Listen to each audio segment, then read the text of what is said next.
Assalamualaikum warahmatullahi wabarakatuh. Bismillahi alhamdulillah. Wassalatu wassalamu ala rasulillah Sayyidina Muhammad ibn Abdillah wa ala alihi wa ashabihi wa mawalah wa la hawla wa la quwwata illa billah. Subhanaka la ilma lana illa ma'allamtana innaka antal alimul hakim.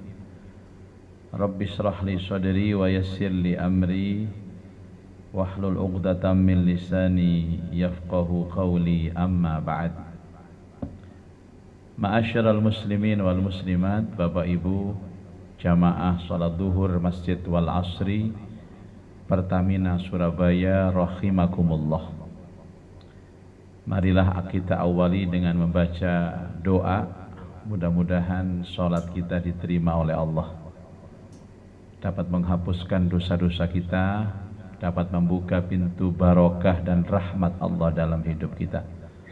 Mudah-mudahan berkah jamaah ini kita semua diberikan sehat walafiat, jasmaninya sehat, rohaninya sehat, pikirannya sehat, hatinya sehat, keluarganya sehat, ekonominya sehat, dimudahkan semua urusannya, dikabulkan hajatnya, tambah umur, tambah istiqomah ibadahnya, dan kapanpun kita kembali kepada Allah benar-benar membawa husnal khatimah. Amin Allahumma amin. Hari ini kita akan melanjutkan kajian Kitab Al-Adhkar dengan subtema sifat sholatnya Nabi, dan kita sampailah pada sifat rukuknya Nabi. Pertama kita akan membaca satu hadis dari Uqbah bin Amr al-Ansari ketika melihat Rasulullah sallallahu alaihi wasallam rukuk. Falamma raka'a wada'a yadayhi ala rukbatayhi. Rawahu Abu Dawud wan Nasa'i. Falamma raka'a, maka tatkala Nabi rukuk, wada'a yadayhi, Nabi meletakkan kedua tangannya, ala rukbatayhi, di atas kedua lututnya. Jadi Rasulullah meletakkan kedua tangannya pas di kedua lututnya. Jadi bukan di atasnya lutut tangannya, bukan di bawahnya lutut, pas. Lutut itu bahasa Inggrisnya apa sih Pak? Dengkul. Dengkul itu yang ada batoknya itu loh Pak. Jadi memegang kedua lututnya. Jadi bukan di atas lutut, bukan di bawah lutut. Ini karena saya mungkin kadang-kadang melihat kawan-kawan itu ada yang rukuknya itu pegangnya di bawah rukuk. Mungkin dia ini atlet Pak ya. Jadi kalau rukuk kan terlalu ringan ya. Pengennya langsung nyentuh tanah aja. Dia pegang itu pergelangan kaki Pak malahan. Ya memang nggak batal rukuknya, tapi kan nggak sunnah gitu loh. Ya, kita ini kan kepingin supaya perilaku kita ini walaupun tidak 100%, tapi paling enggak ya mencontoh Nabi. Dengan ngaji ini kan kita tahu. Wa an Abi Humaid As-Sa'di radhiyallahu anhu qala,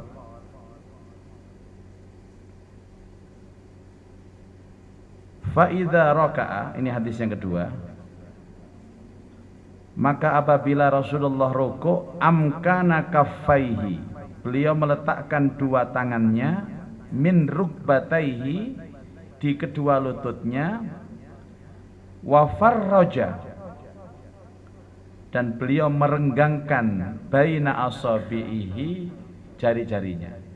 Jadi yang pertama tadi meletakkan di kedua lututnya, kedua tangannya ini, dan direnggangkan jari-jarinya Pak. Plek begini. Pegangnya begini. Farroja baina asabihi, merenggangkan di antara jari-jarinya. Ya mungkin di antara teman-teman ada yang kalau rukuk itu terlalu sempit. Coba direnggangkan sedikit begini. Plek. Ya mungkin kalau prakteknya begini. Meletakkan dua tangannya di atas lututnya dan merenggangkan. Jadi sahabat ini detail sekali Pak, melihat pelan-pelan. Pertama diletakkan tangannya di atas lututnya. Di hadis yang kedua, ketika meletakkan tangan di atas lututnya, beliau merenggangkan jari-jarinya. Kalau sifat takbir kan sudah pernah kita bahas sebelumnya ya, mungkin ada yang tidak pas nggak masuk pelajarannya mungkin pas, atau pas bolos ngajinya. Jadi beliau meletakkan di atas pusernya, alas surrah, Allahu Akbar. Ini yang hadis yang paling banyak, yang paling viral lah kira-kira begitu. Ada hadis lain, ada sahabat melihat ala sodri, di atas dadanya. Ada hadis lain malah fauqos surrah, di bawah pusar. Ini kaya jamaah awal asri itu arah-arah. Bahkan Rasulullah pernah menjulurkan semuanya. Allahu Akbar. 4 hadis. Apakah itu cara yang berbeda-beda Ustadz? Bukan. Mungkin keadaan Nabi secara fisik waktu itu menyebabkan berbeda. Mungkin pada saat waktu menjulurkan itu tangan Nabi sakit, kemeng, sehingga tidak bisa takbir begini, tidak bisa sedekap. Kemarin saya jatuh Pak, keselio, itu sudah tidak bisa begini. Ya jangan dipaksakan Pak, ikuti hadis yang menjulur gitu. Enaknya kalau kita ngaji, ada banyak pilihan-pilihan yang mungkin kondisi itu kita cocok. Kalau di Surabaya nggak usum Pak begitu, podo kabeh.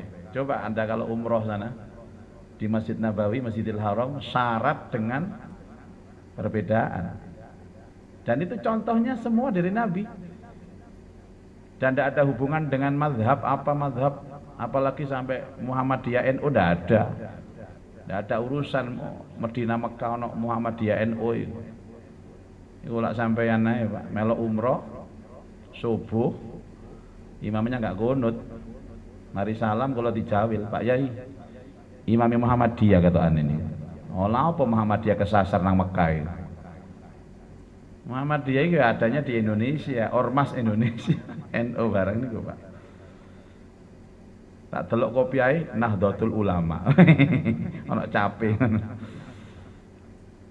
Yang ketiga, summa raka'a. Kemudian Nabi rukuk fawadha'a yadaihi ala rukbataihi. Beliau meletakkan kedua tangannya di atas lututnya dan merenggangkan jari-jarinya, ka'annahu qabidun alaihima. Seakan-akan beliau menggenggam kedua lututnya erat-erat, nyengkrem. Jadi bukan kemudian melebarkan begini hanya menyentuh lutut Pak, tapi benar-benar lututnya dicengkrem sama Nabi begini, seolah-olah nyengkrem Pak. Plek. Itu kan seperti menahan begitu ya, menahan jangan sampai jatuh. Ini kan praktek rukuk dalam kondisi fisik yang normal Pak.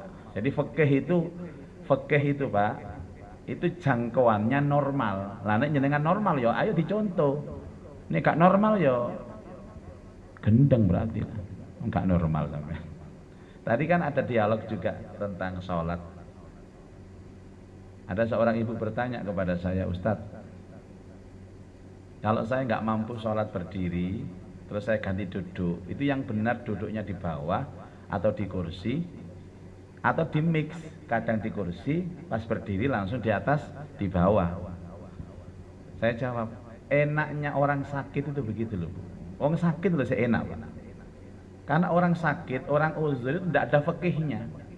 Nyenengan mau duduk langsung di karpet boleh, mau duduk di kursi boleh, di mix itu apanya? Kadang-kadang di bawah, di atas, itu juga boleh. Sing gak oleh ya gak sholat itu sing gak oleh. Atau di mix 3 Pak, mungkin panjenengan gak mampu, di mix ya, duduk di kursi, terus duduk di bawah, plus selonjor klesetan, boleh kalau memang kemampuannya seperti itu. Sekali lagi orang uzur itu tidak ada fikihnya. Jadi jangan kemudian kita sudah tahu hadis tentang rukuknya Rasulullah, terus ada orang rukuk di atas kursinya, salah mas, yang bener itu lho hadisnya. Ya jangan dipakai hadis itu untuk nyerang orang yang nggak mampu dalam rukuk secara sempurna. Oke. Kemudian di riwayat yang sama Abu Humaid As-Sa'di radhiyallahu an juga melanjutkan, wala yasubba ra'sahu wala yasubbu ra'sahu wala yaqa'u mu'tadilan. Ketika Rasulullah sallallahu alaihi wasallam itu rukuk, la yasubbu ra'sah, tidak membuat kepalanya terlalu menunduk, enggak terlalu menunduk, wala yaqni'a mu'tadilan, dan tidak terlalu mengangkat. Jadi lurus Pak, jadi melihat ke bawah, tidak terlalu ngangkat begini, tidak terlalu menunduk, di antara ngangkat dan di antara ke bawah. Au kama qala sallallahu alaihi wasallam. Kemudian hadis yang berikutnya, an Wabisah ibnu Ma'bad qala ra'aitu Rasulullah sallallahu alaihi wasallam yusalli fakana idza raka'a sawwa dhahrahu hatta law subba alaihi alma lastaqarra. Ra'aitu Rasulullah sallallahu alaihi wasallam, aku pernah melihat Rasulullah sallallahu alaihi wasallam salat, kemudian fakana idza raka'a, ketika Nabi itu rukuk, sawwa dhahrahu, punggungnya itu rata, lurus, rukuk lurus. Kemudian hatta law sabba alaihil ma lastaqarra, sampai jika air itu dituangkan di atas punggung beliau, air itu tidak akan jatuh, air itu akan tetap. Atau mungkin itu ilustrasi air ya, seandainya ada gelas diisi air diletakkan di atas punggung kita saat kita rukuk, maka air nggak akan tumpah. Ya napa ini Pak? Itu menunjukkan apa? Punggung Nabi itu lurus. Nah ini kalau nggak paham hadis begini, tahu-tahu dia njukuk gelas akhirnya Pak, njukuk gelas terus dikai banyu, lapa mas? Enggak ngukur rukukku bener tagak. Ya enggak perlu begitu. Ini kan ukuran Nabi, bahwa punggung Nabi saat beliau melaksanakan rukuk itu lurus Bapak Ibu. Itu secara gerakan. Adapun secara bacaan kemarin sudah kita bahas ya tentang bacaannya subhana rabbiyal azim berdasarkan hadis Muslim salasan. Beliau bacanya 3 kali, subhana rabbiyal azim, subhana rabbiyal azim, subhana rabbiyal azim. Dari Abdullah ibnu Mas'ud, idza raka'a ahadukum faqal fi ruku'ih, apabila rukuk di antara kalian maka ucapkan pada rukuknya subhana rabbiyal azimi thalatha marrat, sebanyak 3 kali. Kemudian ini hadis, kalau pakai hadis Uqbah bin Amr disebutkan bahwa Rasulullah sallallahu alaihi wasallam ketika rukuk membaca subhana rabbiyal azimi wa bihamdih. Saya mau tanya ya Bapak Ibu, kalau pakai yang enggak pakai wa bihamdi, ikut Abdullah ibnu Mas'ud. Tapi kalau sampai wa bihamdi itu hadis pakai Uqbah bin Amr. Pun ngapal nggih? Clear nggih? Mbok marang kono njobo kono lali. Kon gawe apa? Gawe iku lho subhana rabbiyal azim. Atik wa bihamdi tak gak atik aku. Melok sapa kon? Aku melok sapa ya? Wis pokoke melok Pak Muzaki ya beres. Ya ini gara-gara kita ini ya rusaknya agama ya koyo sampean iki Pak. Melok ustate, melok kiai ini, bukan kiainya juga ikut Rasul. Rasul ada perawinya sahabat gitu loh. Jadi kalau subhana rabbiyal azim Abdullah ibnu Mas'ud, subhana rabbiyal azimi wa bihamdi Uqbah bin Amr. Dua-duanya leres Pak. Bahkan dilengkapi oleh Nabi sallallahu alaihi wasallam itu subhanakallahumma rabbana wa bihamdika Allahumma ghfirli. Ini disaksikan langsung oleh Ibunda Aisyah radhiyallahu anha. Loh bagaimana prakteknya Pak? Monggo. Bapak mau milih di mana? Mau milih yang subhana rabbiyal azim? Oke. Boleh. Subhana rabbiyal azim wa bihamdi boleh. Bahkan subhanakallahumma rabbana wa bihamdika Allahumma ghfirli boleh. Pak, kalau saya mix bagaimana Pak? Monggo. Anjane sampean niku senengane campur-campur anjane. Monggo, gak batal. Asalkan begini Pak. Asalkan gak nulayani rokaatnya imam loh ya. Zaman merukuk suwe. Kakan subhana rabbiyal azim melo Abdullah bin 3 kali subhana rabbiyal azim tambahi subhana rabbiyal azim wa bihamdi subhana rabbiyal azim wa bihamdi subhana rabbiyal azim wa bihamdi. Iki imam wis tangi wis sujud sampe subhana terus. Itu masih mending itu Pak. Itu kan kadang-kadang sujud terakhir dia lama sekali makmumnya itu. Sampai imam wis tangi tahiyat akhir salam sik sujud ae makmumi. Imam gregetan ditinggal sampean. Barang tangi karena uang lu ya apa sih? Ya saya dewa lah apa suwe-suwe itu. Kalau untuk panjang ambil dalam sholat sunnah. Kalau untuk yang wajib jamaah ambil yang standar saja. Subhana rabbiyal azim, subhana rabbiyal azim, subhana rabbiyal azim. Selesai sudah. Itu tentang sifat rukuknya Nabi dan sifat doa rukuknya Nabi. Wallahu alam bissawab. Insyaallah ke depan kita akan berbicara tentang sifat i'tidalnya Nabi. Kita sudah membahas tentang sifat takbirnya Nabi. Kita sudah membahas sifat doa iftitah yang kemarin ada berapa macam itu Pak? Ada 8 macam doa iftitah itu. Terus kita bahas tentang masalah sedekapnya Nabi. Hari ini kita membahas tentang rukuknya Nabi. Ojo ake-ake rek, engko lali engko sampean. Ojo maneh teko omah, engko ditinggal nang kantor nyambut gawe bahas masalah Pertamina ilang kabeh ilmune. Makanya ini kan luar biasa Pak. Panjenengan mau ngaji 20 menit 30 menit duduk sebentar ini aja luar biasa. Siapa tahu ya malaikat rahmat itu hadir dan mengaminkan doa kita sehingga walaupun ngajinya singkat tapi berkah ilmunya banyak. Nggih, lak ngoten sing karepe sih. Dadi amal katape akeh ganjaran gede nggih. Nyambut gawe katape bayaran akeh. Setuju? Alhamdulillah. Demikian mudah-mudahan manfaat. Subhanakallahumma wa bihamdika asyhadu an la ilaha illa anta astaghfiruka wa atubu ilaik wal afu minkum. Assalamualaikum warahmatullahi wabarakatuh.